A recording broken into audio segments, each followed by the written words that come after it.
Olá, pessoal, dando prosseguimento ao nosso 16º Diálogos no Átrio. Hoje nós vamos ter a palestra do professor Leandro Eco. O professor Leandro Eco é professor de História Antiga da Universidade Federal de Mato Grosso do Sul, do campus de Três Lagoas. Ele atua com o Prof. História da UEMS também, então nós orientamos juntos, trabalhamos em conjunto lá no mestrado da UEMS. Ele coordena o grupo de pesquisa sobre antiguidade e usos do passado, e também é coordenador do projeto do Museu Itinerante, que é um museu que ele vai trabalhando com réplicas de peças e vai trabalhando com o diálogo do ensino de história. O professor Leandro Eco já é um parceiro nosso do Átrio, há muito tempo, desde a fundação do Átrio, aqui em Mato Grosso do Sul, e ele vem contribuindo com as áreas de egiptologia, Grécia Antiga, então ele também trabalha com a parte de Grécia, no campus da UFMS, e formando vários alunos de iniciação científica, e também com pesquisas ligadas principalmente à cultura alimentar. Leandro, é um prazer ter você hoje conosco, a gente está aqui na sala, depois, quando terminar de gravar, vou mostrar para você um pouquinho da nossos alunos, e eles vão poder dialogar e fazer uma conversa contigo, tá bom? Então, passo a palavra para ti, muito obrigado pelo aceite.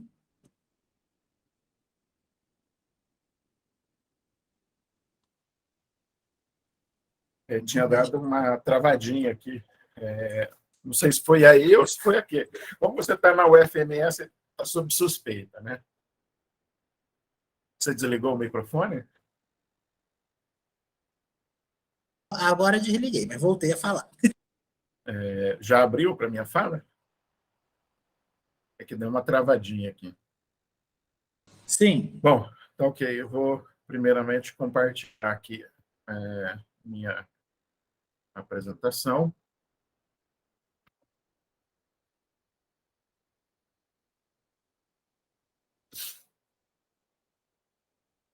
Carlos, havendo algum problema, se travar alguma coisa aí, você me manda mensagem pelo WhatsApp, por favor. Eu estou com ele aqui do lado. Vai deixar. Bom, bom dia a todos vocês, alunos do professor Carlos. É um prazer atender mais uma vez ao convite do Carlos e compartilhar um pouco do que eu trabalho também aqui com os meus alunos e do que compõe um conjunto de reflexões que eu trago dentro das disciplinas de História Antiga com as quais eu trabalho aqui no campus de Três Lagoas. A minha fala de hoje recebeu esse título aí, Egiptomania, experiências entre tempo presente e Antigo Egito, e pelo tom da imagem, né, dá para a gente perceber duas coisas, né? Eu vou falar sobre o Egito, mas eu não vou falar sobre o Egito, falando sobre a egiptomania. Então, eu vou estar transitando em uma zona limítrofe aí entre passado e presente, né? E, claro, tendo como referência um passado gigantesco, que é o passado egípcio. Aqui eu vou comentar um pouco com vocês sobre, historicamente, os interesses pelo Antigo Egito no decorrer da história. Depois eu vou abordar alguns conceitos que estão relacionados a essa minha abordagem em torno da egiptomania. Depois, propriamente, eu vou trazer aqui algumas abordagens a partir de imagens de referência e releituras.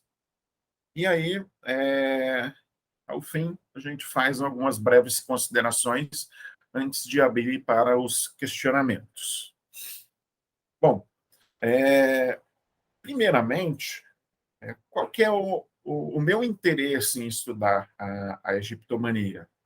Claro, esse meu interesse ele parte de uma inquietação,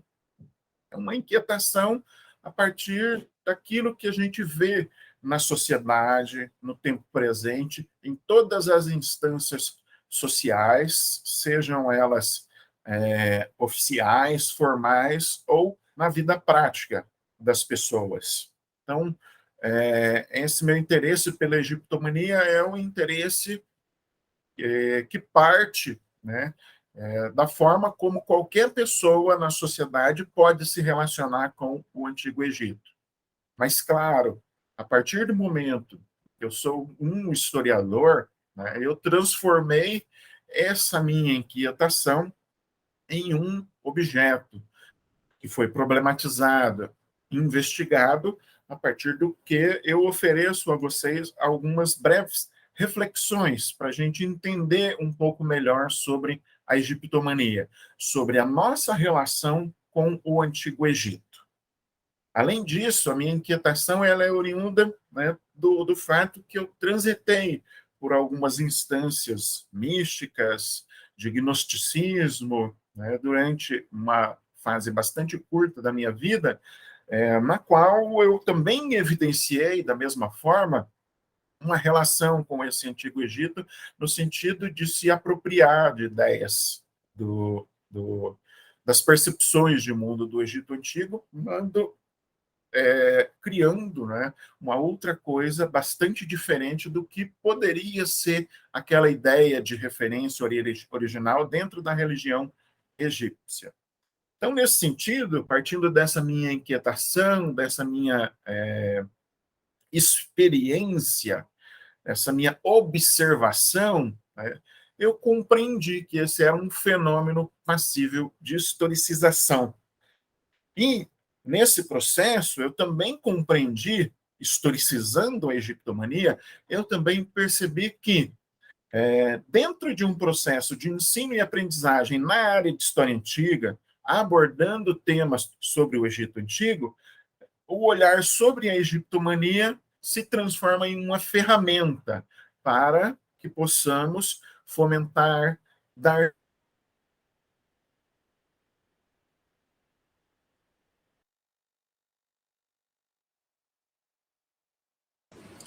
Leandro, eu te recomendo alguns. fechar. Leandro, eu te recomendo alguns... fechar. Leandro, eu Oi, te recomendo fechar a imagem do vídeo e ficar só com áudio. espera aí, só um momento. Porque deu um delayzinho agora aqui do último slide que você estava explicando. Tá, ok, já vou fechar aqui, porque daí alivia um pouco a transmissão dos dados. Opa, agora sim, né? Você tem como voltar no slide anterior? Vamos lá. Voltou? Sim. Chegou a acompanhar o áudio ou travou tudo? Foi esse na última ferramenta do processo de ensino. Ah, sim. Então, se travou nesse daí, eu já estava indo para a transição, né? Eu apenas disse que, em todo esse processo, em relação à minha experiência e a possibilidade de historicizar a egiptomania, eu observei nesse processo também que a egiptomania pode ser uma ferramenta aliada do professor de história no processo de ensino e aprendizagem na área de história antiga, dentro da temática sobre o Egito Antigo. Vamos observar, então, historicamente, alguns interesses pelo Antigo Egito. Não é de hoje que a gente se interessa pelo Antigo Egito, né? O interesse pelo Antigo Egito ele é oriundo da própria antiguidade. A gente tem dentro da própria história egípcia registros sobre informações históricas feitos por escribas e arquitetos, né? E até um filho de Ramsés II. Dentro da história egípcia, a gente também tem um historiador chamado Maneton, do século III a.C., que deixou para a gente, inclusive, uma cronologia de reis, que hoje é base para essa percepção de uma cronologia dinástica que a gente tem, né? Que ela é complementada até hoje, conforme vão surgindo novas informações em relação à sucessão dos faraós. Mas, se a gente pensa lá no mundo antigo, de um olhar, né, de fora do Egito Antigo, o interesse ele tem um destaque bastante grande dentro da cultura greco-romana. Sem dúvida alguma, o Heródoto de Halicarnasso, dentro das suas histórias, é um dos que mais merece destaque, pela constituição do livro 2 dessas suas histórias, em que ele, num tom de reportagem, né, traz inúmeras informações em relação ao Antigo Egito, expressa o seu maravilhamento em relação a essa antiga civilização e nos deixa importantes registros sobre o Egito Antigo, compreendendo, claro, que se trata, nesse sentido, de um olhar grego sobre o Egito Antigo. Depois ainda temos Diodoro Sículo, né, que dentro da sua biblioteca histórica e da sua história universal constituem uma exposição enciclopédia. Estrabão, né, que dentro de um olhar um pouco mais do que a gente entende como geográfico, destaca alguns aspectos, né, dessa geografia e cultura egípcia do mundo antigo. Plutarco de Queroneia, né, que em diversas passagens das suas obras dedica alguns segmentos ao Antigo Egito, dos quais eu destaco aí a obra de Ísis e Osíris, recentemente traduzida pela professora Maria Aparecida, aqui no Brasil, e publicada, uma obra que com certeza vai ser uma referência também para a gente, tratando especificamente de elementos da religião, percebendo Ísis e Osíris em relação às práticas religiosas dentro e fora do Egito, e aí, claro, a gente também está pensando dentro do espaço romano, e aí ainda uma outra leva de estudiosos dentro desse mundo antigo, como Germânicos, Plínio, Tácito e Apuleu, né? E aí temos uma ampla gama de interesses, curiosidades, monumentos, cultos egípcios a Osíris, Ísis e Horus que aparecem dentro de fragmentos das suas obras. Quando a gente pensa nesse interesse no mundo antigo já pelo Egito, a gente observa que quando, por exemplo, o cristianismo ele triunfa, a gente já tem um Egito onde poucas pessoas eram capazes de ler os hieróglifos, né, desses seus antepassados.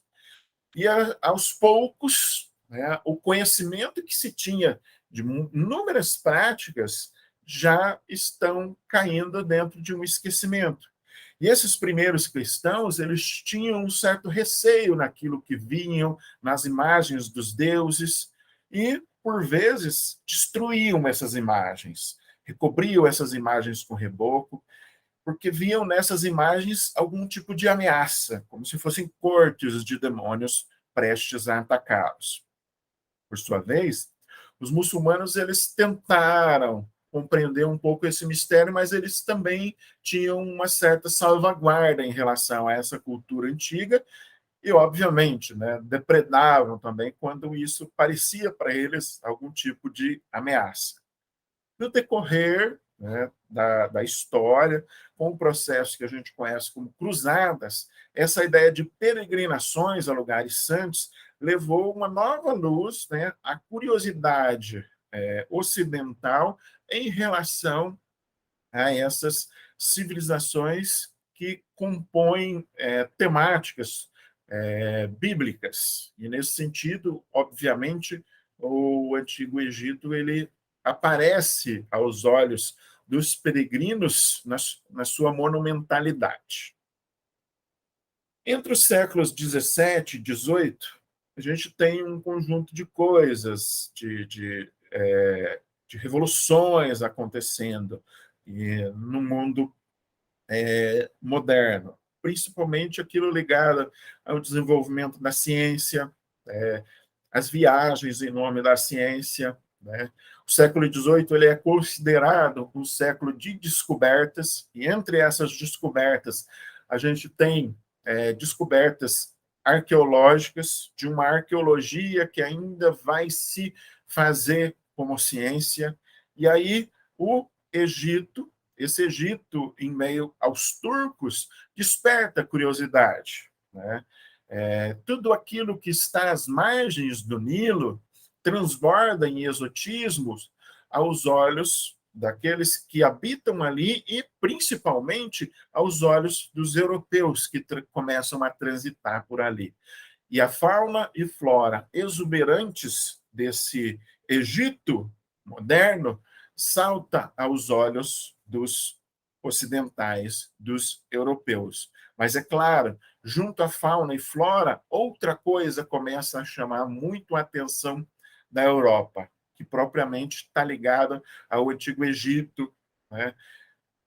Identificando a cidade de Alexandria, com obeliscos, colunas, dentro do Cairo, as proximidades do Cairo, planície de Gizé, com as pirâmides e a esfinge, em Saqqara, com as múmias e sarcófagos sendo descobertos.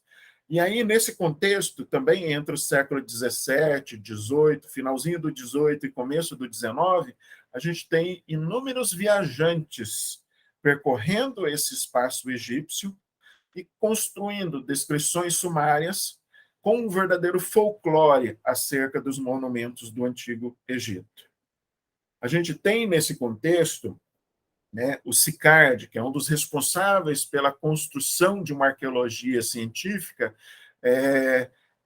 escrevendo um dicionário geográfico, em que aparecem aí elementos de fauna, flora, mas também já de dados de evidências arqueológicas, né? Então, esses viajantes do meado do século XVIII e os que precedem diretamente a Revolução descrevem o país de uma maneira mais pormenorizada, com sua flora, sua fauna, seus costumes, sua vida econômica, sua administração. Pois bem, nessa modernidade, nessa transição entre história moderna e história contemporânea, a gente tem esses interesses aparecendo. O Ocidente, a Europa, né, observando o Antigo Egito em sua fauna e flora, o seu exotismo e, claro, aquilo que saltava aos olhos em termos históricos, patrimoniais. E, nesse sentido, cabe destacar alguns elementos que são muito chamativos da fauna e da flora, que, obviamente, também chamaram a atenção dos europeus, ao mesmo tempo que os elementos históricos chamavam a sua atenção. Elementos de fauna e flora, né, que, observados junto à própria riqueza que o entorno das margens do Nilo significava, eles não tinham essa visão de satélite que a gente tem para ver essa beleza, o que significa o Nilo inserido nesse deserto, mas, obviamente, eles viam determinados limites das fronteiras para os dois lados, né? Então, a gente tinha uma parte fértil e uma parte desértica, e isso daí saltava aos olhos dos europeus de uma forma muito interessante, ao mesmo tempo que algumas cidades, algumas regiões, né, do delta chamavam atenção por outras questões. Então, a gente tem ali na pontinha Alexandria, Roseta, o lugar onde foi encontrada aquela pedra, né, escrita em 3 línguas que ajudou no processo de deciframento da escrita hieroglífica, né? A gente tem, né, pouco posteriormente, a inauguração do canal de Suez, né, o Cairo, né, que eu mencionei. Então, isso tudo significa, a extensão do Nilo significa uma fauna e uma flora diferenciadas daquelas com as quais os europeus estavam acostumados a lidar, né? Inclusive, entre fauna e flora, diversos elementos da fauna e flora, pelos próprios egípcios antigos, foram apropriados e se transformaram em ícones dentro da sua escrita hieroglífica, junto às suas divindades, junto ao seu próprio cotidiano, ao seu imaginário cotidiano. Uma lótus do Nilo, que aqui eu projeto para vocês, a planta do papiro, que obviamente, né, deu origem ali a esse papel tão utilizado dentro do mundo egípcio antigo, mas também, né, dentro da escrita hieroglífica aparece como sendo um hieróglifo, né, a majestosidade das cataratas do Nilo, e em alguns trechos da navegação do Nilo se via às margens resquícios dessa antiga civilização.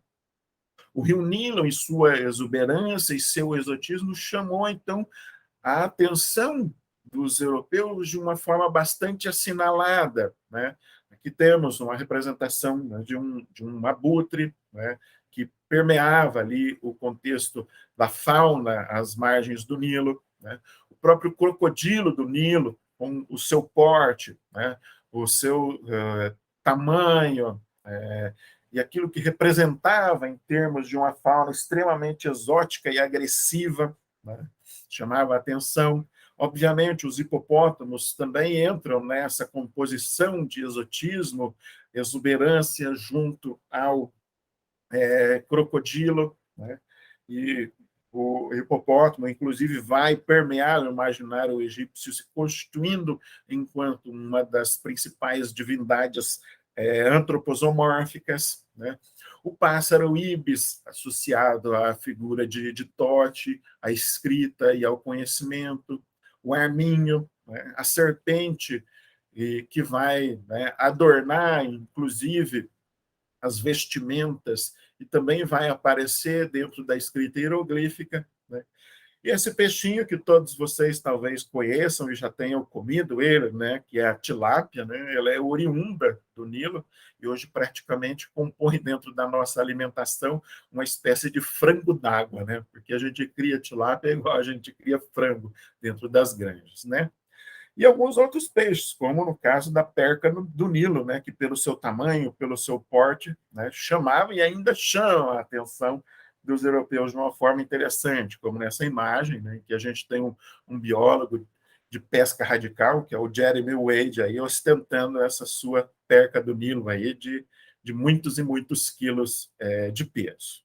Bom, nesse sentido, né, existe, então, um interesse despertado, né, junto aos europeus pela fauna, pela flora e pelo que o passado, representado por aquilo que eles viam, significava, né? E aí a gente se coloca algumas questões, né? De que maneira enxergar com veracidade, com fidelidade, quando se está impregnado de uma cultura que leva a ver, de uma certa maneira, a enxergar algumas coisas em detrimento de outras.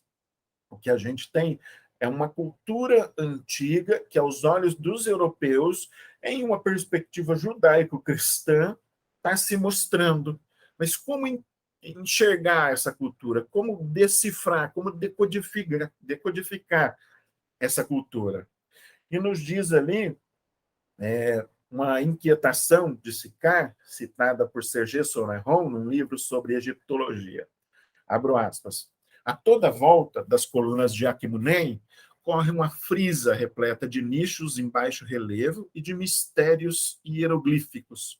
São animais terrestres, pirâmides, homens sisudamente sentados. Diante de cada um desses homens, vê-se um personagem em pé que lhe apresenta uma coisa qualquer. Dir-se-ia que se trata de reis recebendo petições das mãos de seus ministros. Então, isso mostra a inquietação. Você vê tudo aquilo, por exemplo, em termos históricos, manifesto textualmente, em formas de colunas, de pirâmides e textos, e sem o conhecimento da escrita, você não compreende necessariamente o sentido de tudo isso. Isso aparece como uma inquietação para os europeus. Seguido a esses processos de descobertas, viajantes, expansionismo europeu e conquistas, nós temos a expedição do Napoleão Bonaparte, em 1798. Decorrente dessa expedição, a gente tem, né, a constituição de um livro chamado Descrição do Egito, que contém desenhos riquíssimos, plenos de detalhes, né, que ainda hoje pode ser aí comprado, comercializado, ou ainda é objeto de exposição, né? Os fascículos dessa descrição do Egito ainda são hoje objetos de exposição, inclusive em 2020 foram expostos dentro do Centro Cultural do Banco do Brasil, lá em São Paulo. Nesse processo também a gente tem o achamento da Pedra de Roseta em 1799, essa Pedra de Roseta que vai parar na mão dos ingleses, né, e hoje está armazenada no Museu Britânico. No decorrer do processo, a gente tem a decifração dos hieróglifos por Champollion, em 1822. Estamos aí completando 200 anos dessas grandes contribuições do Champollion para o deciframento da escrita hieroglífica. Enfim, a gente tem, no decorrer do século XIX, a egiptologia se desenvolvendo.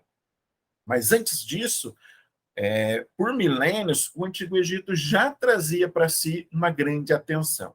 Bom, essas informações eu peguei do primeiro capítulo desse livro, A Egiptomania, do Serge Sonneron. Eu vou colocando as referências de acordo com o que eu vou utilizando, para no final não precisar projetar aquele clássico slide das referências, e aí vocês já vão observando e tomando notas. Então, com esse primeiro conjunto de informações, o que a gente vê? A gente vê que o interesse pelo Antigo Egito é um fenômeno transhistórico. E, claro, a egiptologia, nesse sentido, pode ser também percebido como um fenômeno transhistórico. Vamos aqui agora, nessa segunda parte, observar alguns conceitos. E do conjunto de conceitos com os quais eu trabalho, eventualmente, eu destaco aí para vocês esses 5, né, que são os usos do passado, a ideia de egiptologia, de egiptofilia, o conceito de egiptomania e o conceito de egiptosofia. Bom, desses dois, a gente vai dar um pouquinho mais de atenção, obviamente, para essa ideia de usos do passado, de egiptomania e de egiptosofia, para pensar, né, num conjunto de interesses manifestos aqui dentro dessa minha fala. Começando pela ideia de usos do passado, né? Eu penso os usos do passado como um conceito mais amplo, uma espécie de guarda-chuva a partir do qual declinam diversos outros conceitos, incluindo esses que eu mencionei anteriormente e que aqui eu também vou abordar. Então, nesse sentido, a gente tem que entender o campo dos usos do passado como uma ampla gama de possibilidades, de releituras, apropriações, ressignificações, recriações, imitações, ideologias que tenham como referência alguma matéria do passado em um contexto diferente daquele de sua temporalidade original. Então, quando a gente fala de uso do passado, a gente está falando do tempo no qual nós estamos inseridos ou de um outro tempo que não seja o tempo de referência, né? O tempo passado, o tempo que eu chamo de tempo de referência. Esses usos do passado, eles podem ser movidos por diversas intencionalidades, entre elas intencionalidades sociais, políticas, culturais, econômicas, religiosas, enfim, interesses diversos manifestos em contextos diferentes.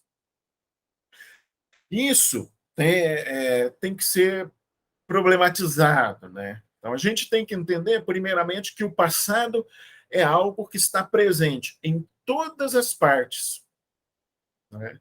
E aí a gente sempre também acaba, de certa forma, recorrendo ao passado para a gente tentar explicar determinadas questões da nossa vida, da nossa política, da nossa economia, da nossa cultura, da nossa sociedade. E, nesse sentido, a gente está fazendo o que o Jorn Riesen chama de tentando entender as nossas carências de orientação no tempo, tentando nos perceber no mundo inseridos em um tempo e um espaço que compõe um contínuo entre passado e futuro, permeados ali por um olhar no presente. E aí, nessa perspectiva, né, o David Lowenthal nos coloca o seguinte, que o passado surge, então, como uma forma mais pomposa e manipulável que o presente, num misto de nostalgia e outros sentimentos. Quando nós olhamos para o passado como indivíduos do senso comum, dentro de um ambiente não acadêmico, ou mesmo dentro de um ambiente acadêmico, a gente também pode considerar isso, a gente tem sentimentos sendo aí nutridos em relação ao passado, que transitam pela nostalgia, que transitam, né, por um tipo de identificação com o passado, enfim, que nos despertam algum tipo de interesse. Além disso, em relação aos usos do passado, a gente tem identificados historicamente um conjunto muito grande dos chamados usos políticos. E aí a gente tem que pensar, claro, nós, historiadores, não somos os únicos profissionais ou os únicos seres que têm um olhar sobre o passado. Não somos apenas nós que utilizamos o passado, mas várias instâncias de poder, né, autoridades de diversas instituições, sempre mobilizam capacidades cognitivas, argumentativas e recursos simbólicos do passado para cumprir com as suas intencionalidades. Então, nós somos movidos por uma mobilização de conhecimento sobre o passado para a nossa vida em sociedade. Existe um outro conceito que é interessante, que a gente pode pensar aqui, que é a ideia dentro de um uso e abuso do passado, de uma arqueologia inautêntica, né?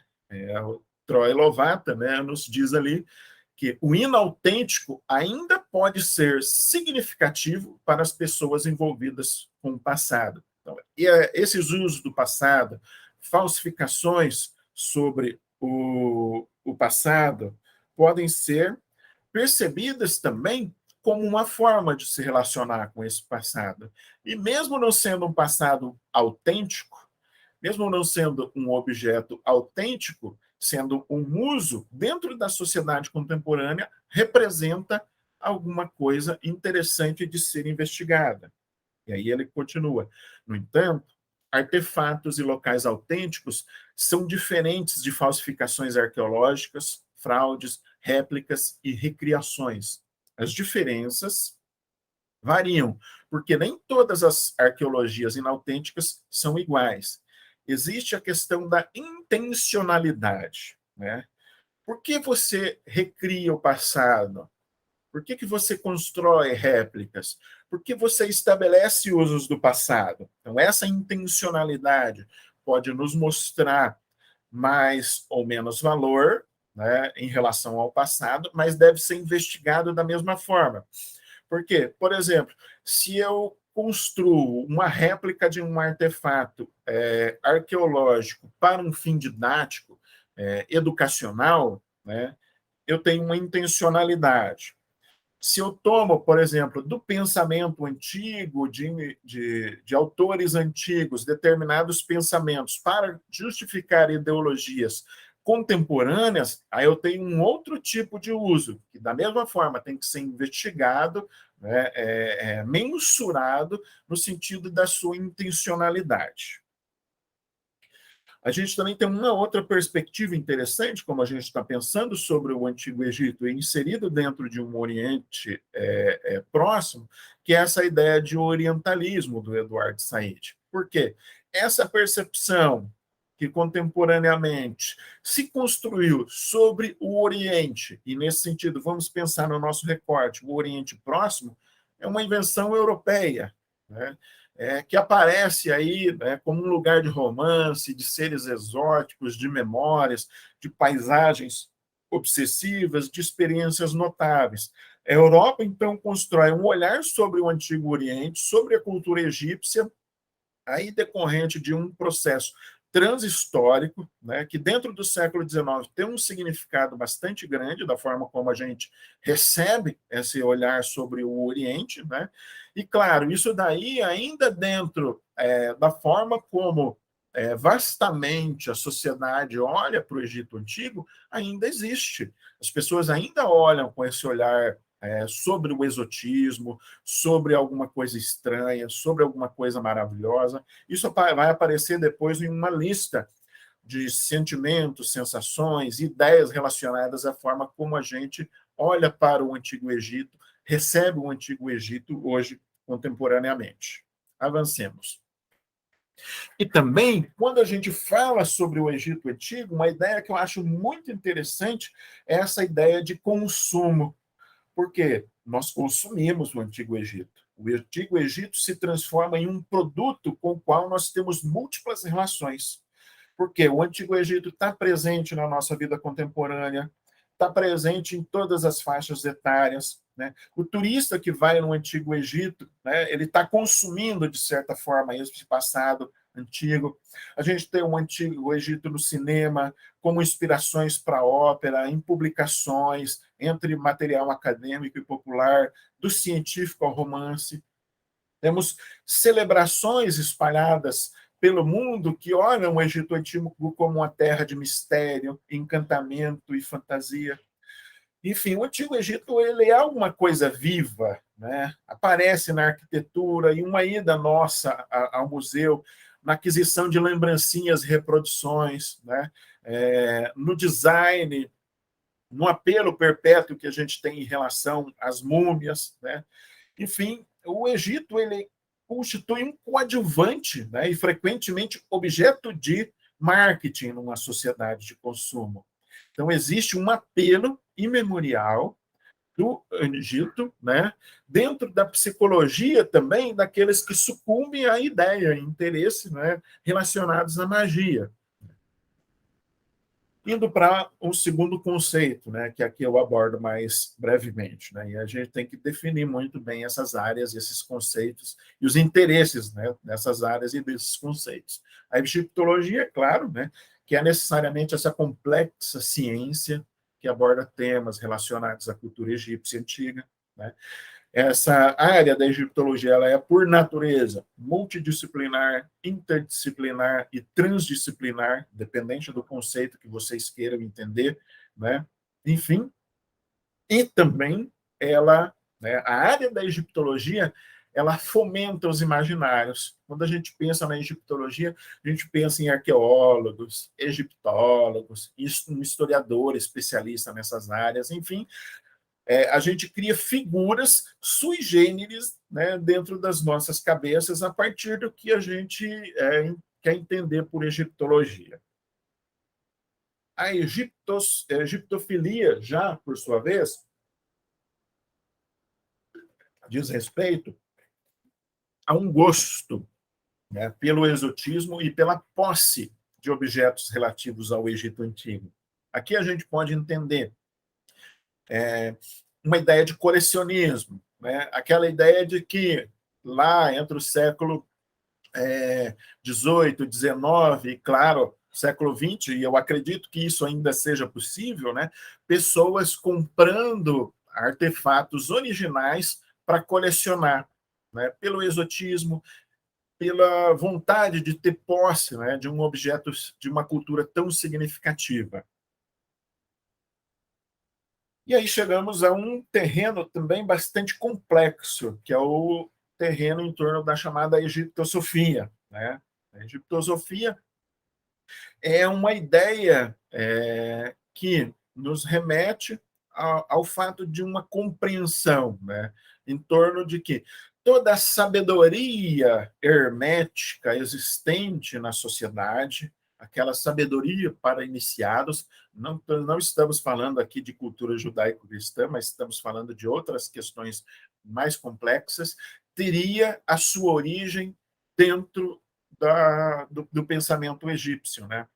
Então, a egiptosofia ela entende, né, que todo o esoterismo existente, né, as ideias de magia e de religiosidade antiga, teriam dentro da cultura egípcia surgido. Então, né, a gente tem um complexo, fértil e heterogêneo número de tradições que atribuem ao Egito a fonte de toda sabedoria e conhecimento oculto, origens remotas, profundamente enraizadas na cultura europeia.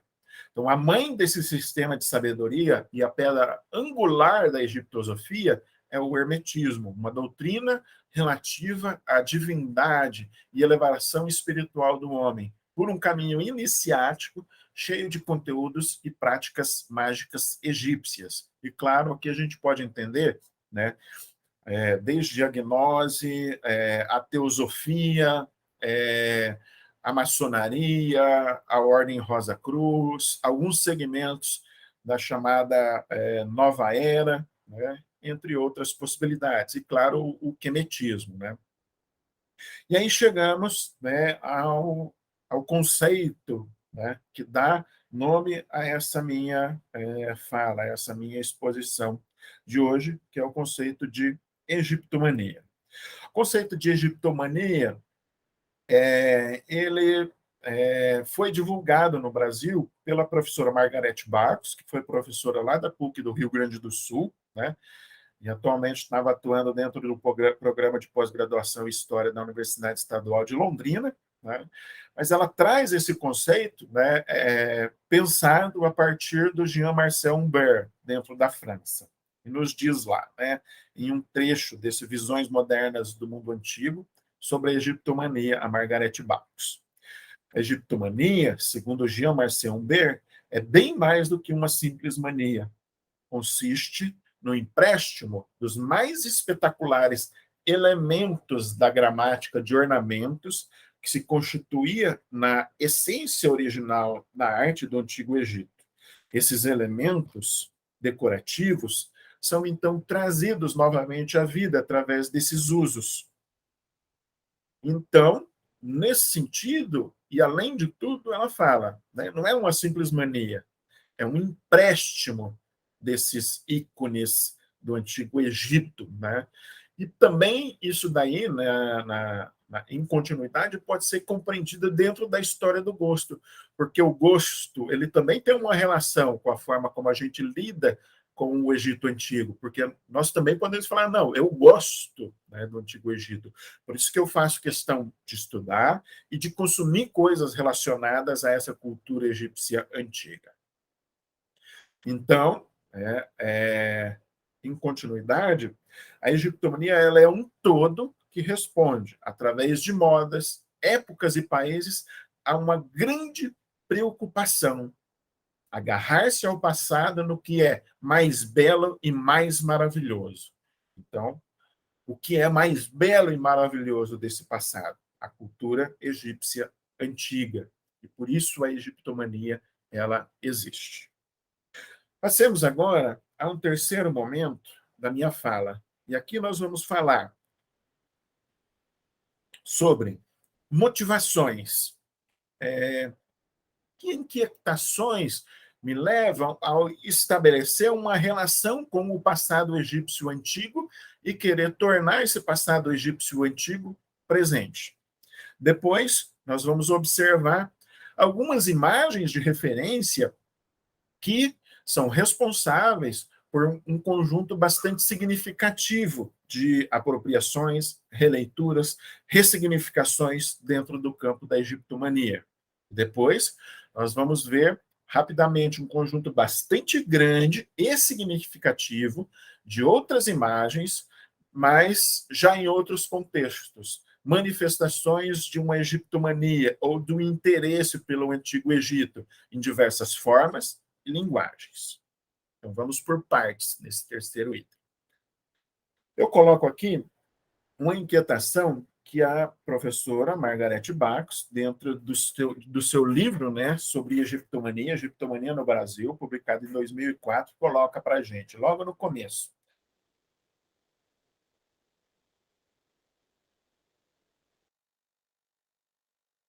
O Egito que explique tamanho fascínio, capaz de resistir e, na realidade, crescer ainda mais ao longo de tantos séculos. O que faz uma civilização tão antiga como essa continuar ditando modas e, 6 milênios depois, prosseguir influenciando aspectos tão diversos da vida contemporânea, seja na arquitetura, nas artes, no espiritualismo, na ciência e na filosofia. E o que faz nos dias de hoje movimentos sociais tão variados como a maçonaria e as associações de consciência negra reivindicarem uma relação de descendência direta ou indireta com ela, com essa cultura. Então, a Margarete Barros levanta aqui um conjunto de inquietações, né, querendo explorar, né, quais são as motivações que nos levam a esse interesse por essa sociedade antiga. E aí, eu mapeei um conjunto né, de sentimentos, de ideias que nos movem em relação a esse passado egípcio antigo, né? E entre essas, a gente, quando pensa no Egito Antigo, né, pode ter uma vontade de ser historiador, arqueólogo, egiptólogo. A gente vê no Egito Antigo, né, uma sensação, isso nos desperta um sentimento de uma coisa tão antiga, né? A egiptomania ele aparece como uma forma também de relação e de sentimento sobre esse passado. Aparece a ideia de alteridade, poder, religiosidade, eternidade, imortalidade, misticismo, egiptofilia, estranheza, grandiosidade, exotismo, milenaridade, medo também, né? Admiração, beleza, maravilhamento. Essa ideia de maravilhamento vem lá do Heródoto, né? A ideia de Tomastá, né? Do maravilhamento, riqueza, mistério, ainda desconhecimento, egiptosofia. Então, é um conjunto de sentimentos, de ideias, né, que ajudam a gente a entender os motivos dessa nossa relação com o passado egípcio antigo. Eu exploro um pouco mais disso dentro do meu livro, né, que é oriundo da minha tese de doutorado, chamado Egiptomania e os Usos do Passado, né, onde eu estudei o Museu Egípcio Rosa Cruz, da cidade de Curitiba, que é um museu de réplicas, que possui, por sua vez, uma múmia autêntica, que é a múmia Tofmer, né? Eu fiz um estudo de público, né, do público visitante, um público bastante diverso, pela aplicação de questionários, né? E aí eu construí dados em torno, né, dessa egiptomania para entender os motivos que nos levam, né, a essa egiptomania, os motivos que nos levam a estabelecer formas de relações com o passado antigo. Esse livro eu acho que vocês encontram na livraria da UFMS, porque ele foi publicado pela UFMS, então deve ter na livraria da UFMS aí, e eventualmente, né, se não tiver lá, eu tenho alguns últimos exemplares para venda. São os últimos, né, porque não teve ainda uma outra edição. Bom, agora, né, a partir de agora, né, e isso corresponde à penúltima parte dessa minha fala. O que eu quero fazer é povoar a cabeça de vocês, trazendo à tona imagens diversas, né, sobre o Egito Antigo. Então, aqui eu quero, primeiramente, nesse conjunto de imagens, pensar com vocês que o Egito Antigo ele é um patrimônio da humanidade. Então, o mundo todo pode se apropriar da forma como quiser, né, desse passado egípcio antigo e manifestar dentro das suas culturas. A gente está falando aqui de uma cultura, né, que tem em torno de 3.000 anos de história, que tem mais de 30 dinastias, tem mais de 200 faraós, que tem em torno de 40 províncias às margens do Nilo, né? Acho que são 42, né? Que tem uma escrita fabulosa, né? E plural, né? Que é hieroglífica, demótica e hierática, que chegaram para nós, né? Em diversos documentos preservados. Uma cultura que tinha uma preocupação fundamental com a morte e com o que aconteceria depois que morressem, né, de onde surge a ideia de eternidade, a preocupação com a eternidade, né, com a vida eterna, né, e claro, né, cultura antiga de onde, né, uma produção cultural ainda hoje é capaz de nos surpreender, né, com diversas descobertas. Vocês devem ter acompanhado aí que recentemente foram descobertas aí inúmeros sarcófagos, estatuetas, enfim, e ainda tem muita coisa enterrada naquelas areias para se descobrir.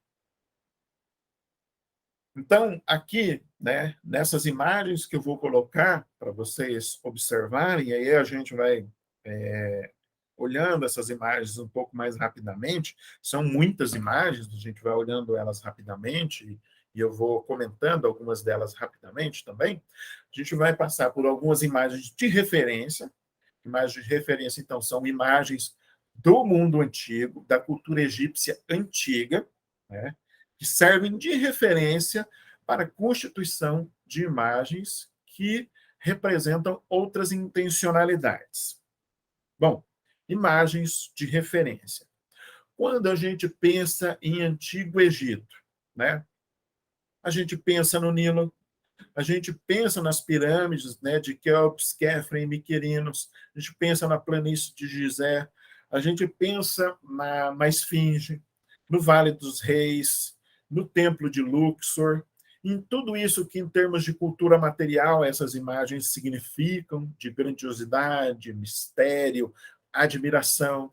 A gente pensa em alguns indivíduos, a gente pensa em Hatshepsut, Nefertiti, em Cleópatra VII, Ramsés, Tutankhamon.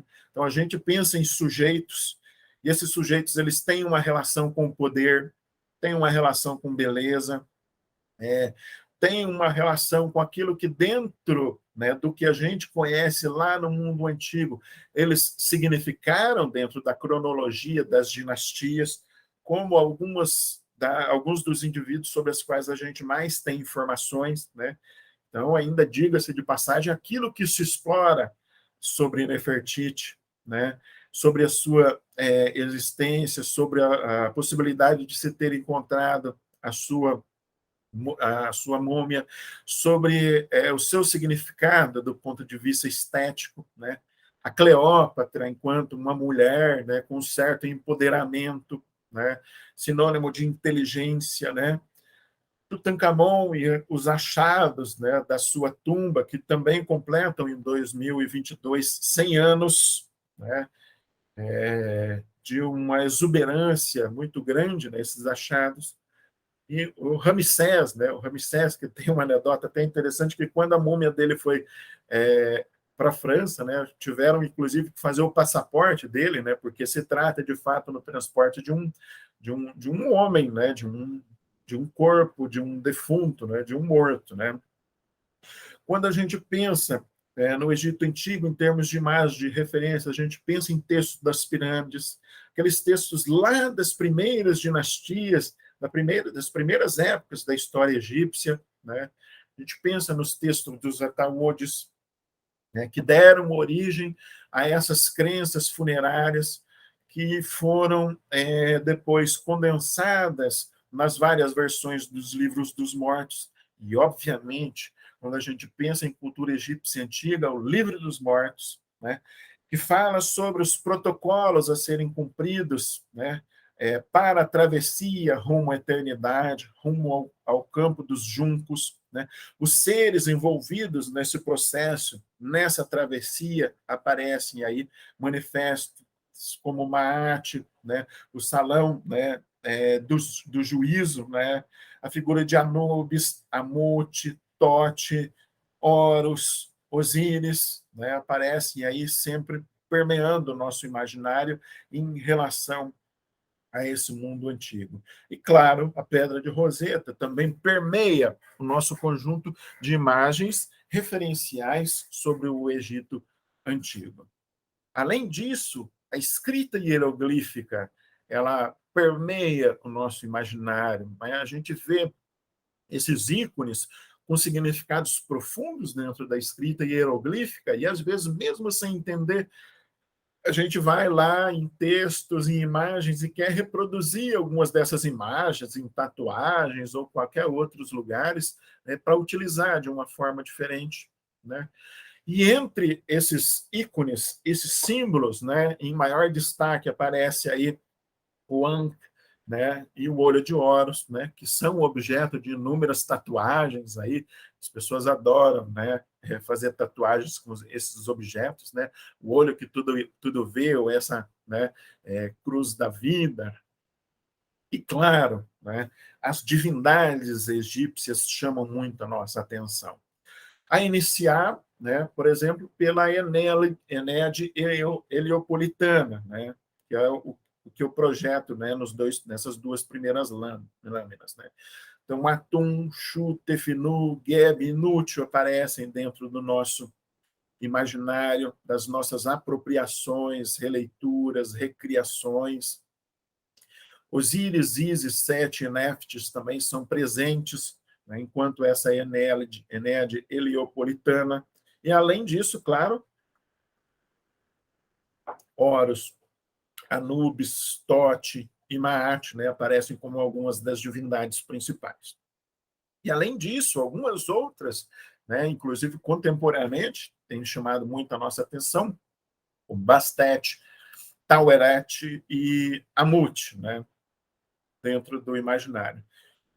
Então, o que a gente tem aqui, né, nesse primeiro conjunto de imagens, são imagens de referência, lá do mundo antigo, né, que são, por processos diversos, né, ressignificados, né, em um mundo contemporâneo.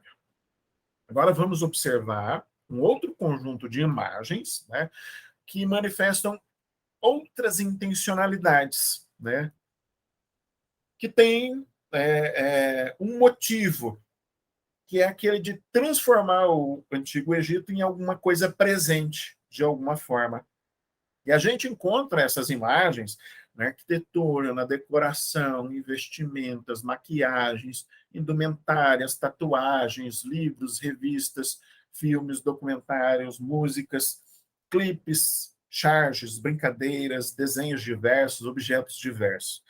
E assim, né, eu tenho uma forma de inventariar tudo isso, mas é claro, se a gente for categorizar, a gente vai encontrar uma infinidade de possibilidades de inventariar as formas de egiptomania, as formas de apropriação, releitura, recriação, usos desse passado egípcio antigo.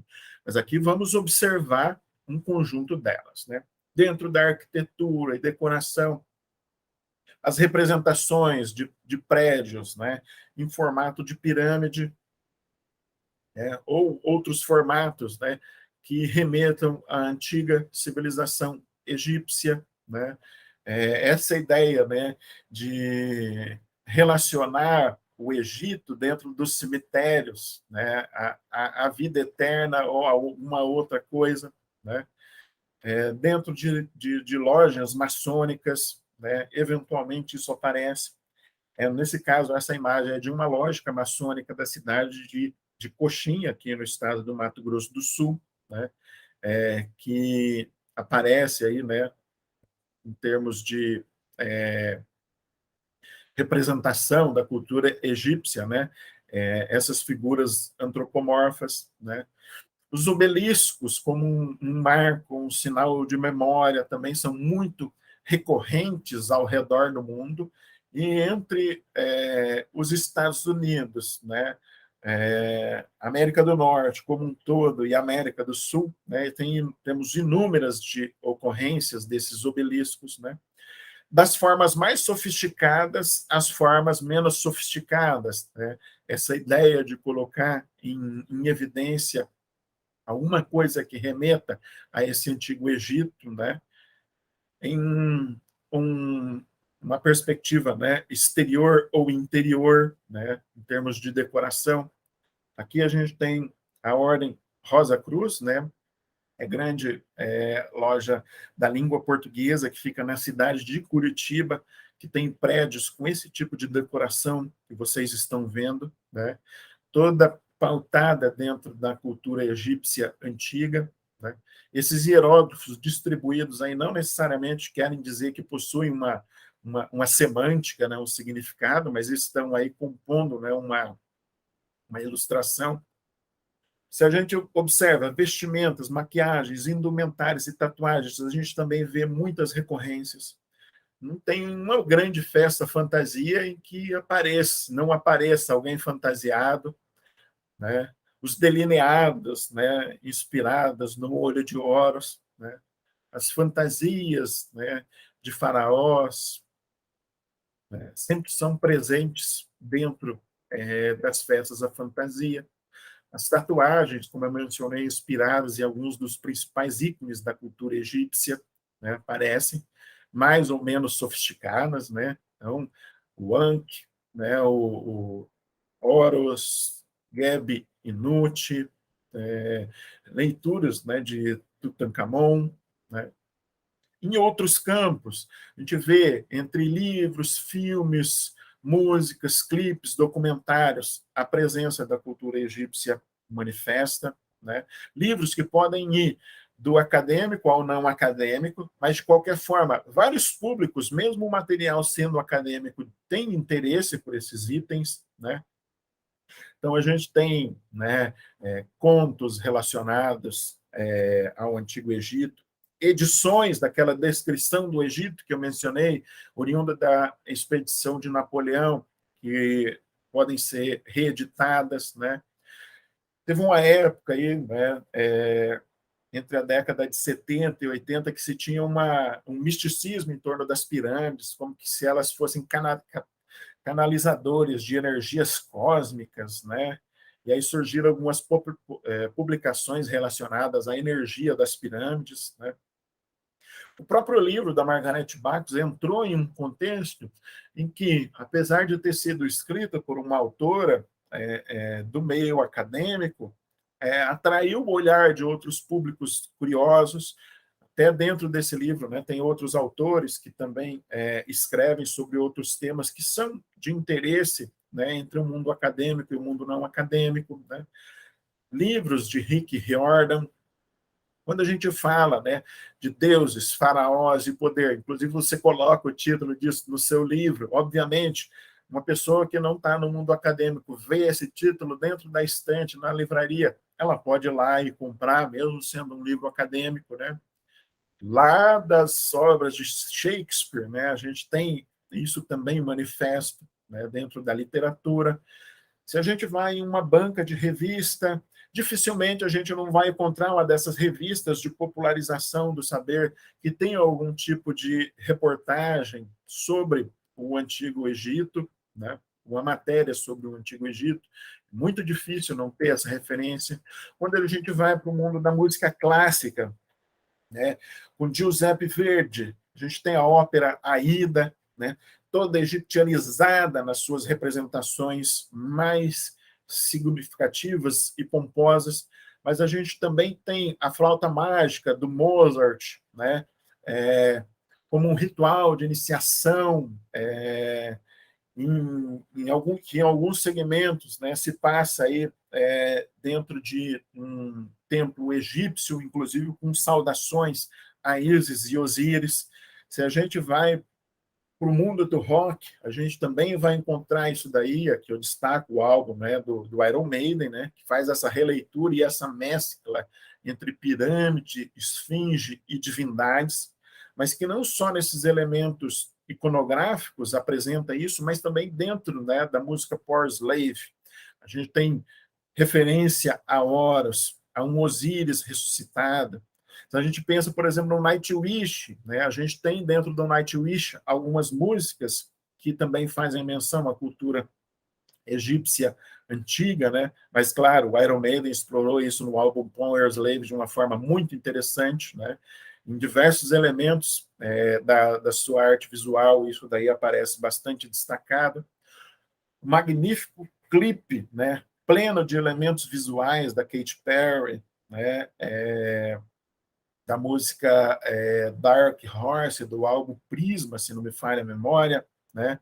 Em que a gente tem, em termos iconográficos, algo fantástico, né?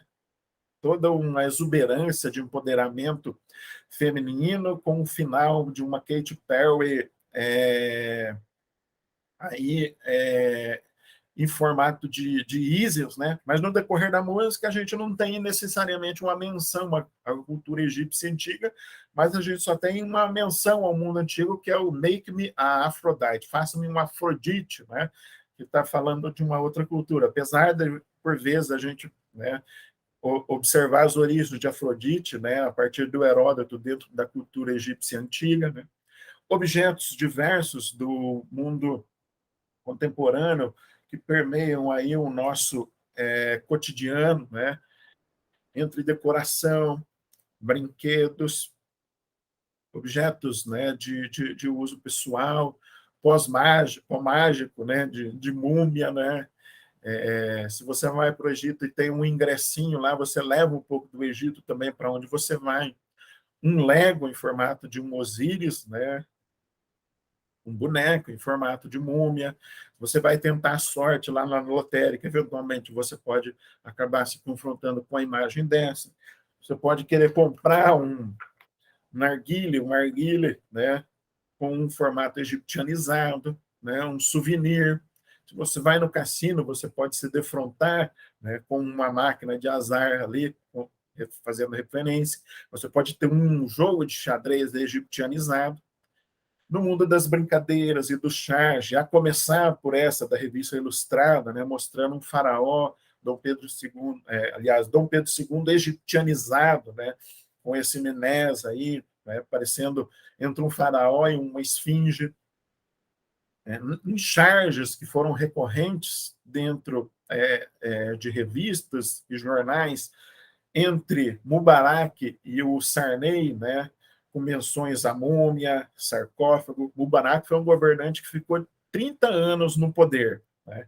E aí surgiram, no período aí que o Mubarak estava deixando o poder, referências também ao Sarney, né? Porque o Sarney esteve no poder aí desde a década de 1950, se não me engano, né? Então, entre o Mubarak e o Sarney tem mais experiência de estar mumificado no poder do que o Mubarak. Inclusive, enquanto isso, no Egito, né, o Mubarak mumificado com a pirâmide ao fundo, lendo um livro do Sarney, Como Ficar no Poder Eternamente, né? A CPMF, aquela contribuição provisória sobre movimentações financeiras, que foi adiada, né, o seu fim tantas vezes que também, né, aparece em um formato mumificado, ou seja, eternizado, em memes na internet, né, com recortes, por exemplo, da Elizabeth Taylor, da Cleópatra, né, são muito recorrentes. E aí, no caso, o teu castigo é saber que eu sou linda e você não, né? Daquelas indiretas dentro das redes sociais, né? Em formatos de memes. Memes referentes ao Egito Antigo, né, também povoam a internet de uma forma bastante interessante, né? E até, né, o doguinho entra na parada, né? Para tentar expor a palavra de Anubis. Só para finalizar aqui, já extrapolei um pouco aqui de uma hora de fala, né? Acho que eu dei uma acelerada. Tudo isso daí explica por que a gente estuda o Egito Antigo, por que nós discutimos ideias relacionadas ao Egito Antigo. Constrói um número de sentidos muito importantes que justificam por que ensinar o Egito Antigo. Dão sentido à pesquisa sobre o Egito Antigo, né? Mostram a importância da gente trocar dentro do mundo acadêmico ou dentro da sociedade, ou como a sociedade, né, leituras sobre o Egito Antigo. Isso mostra para a gente a importância da gente ler esse nosso mundo presente em relação ao passado, né? Fala também, obviamente, né, e explica e dá sentido também a esse fato. Por que a gente escreve tanto sobre o Egito Antigo, né? E, claro, né, dentro dessa minha fala, um elemento que eu quero frisar é que, por tudo isso, nós devemos nos utilizar da egiptomania como um caminho para o ensino de história sobre o Egito Antigo. Enfim, esse aí é o conjunto de ideias que eu queria aqui expor para vocês sobre a egiptomania, né, essas experiências entre o passado e o presente, né? Eu agradeço a vocês pela atenção e, né, deixo aqui o meu contato, né, caso alguém tenha interesse em leituras ou diálogo, né, tá aí o meu contato para vocês. Encerro. Olá, Leandro, muito obrigado pela palestra. Pode ativar a câmera agora, ativar a sua câmera, porque já parou de passar a imagem. Então, muito obrigado pela palestra, obrigado pela troca que você possibilitou nessa manhã.